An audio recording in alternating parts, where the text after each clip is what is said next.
The cost of speaking God's word was often death. This is the tragic fate of the Old Testament prophets. Isaiah, the prophet of Israel's future glory, sawn in two by King Manasseh.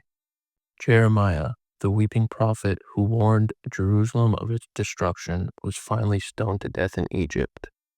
Ezekiel, the visionary of the dry bones in God's glory, killed by his own people for his relentless condemnation of their sins. Micah, the champion of the poor and a denouncer of oppression, murdered by King Joram. Amos, the shepherd who spoke for justice in the northern kingdom, tortured then killed by Amaziah's son. Zechariah, the son of the priest Jehoiada who confronted Judah's adultery, stoned in the very temple courtyard he sought to purify. Uriah, the one who preached against Jerusalem during the Jehoiakim's reign, hunted down and executed by the king.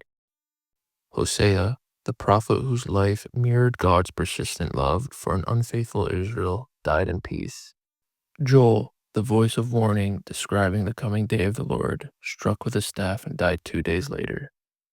Jonah, the reluctant prophet, famous for his journey in the great fish, died peacefully, returned to Judea. Nahum, the bearer of the fierce prophecy against Nineveh, died in peace, buried in his land.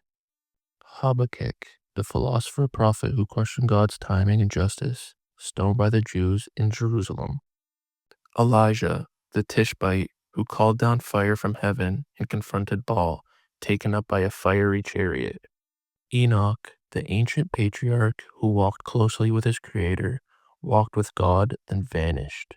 Part 2, we'll talk about how the 12 disciples died. Subscribe so you don't miss it.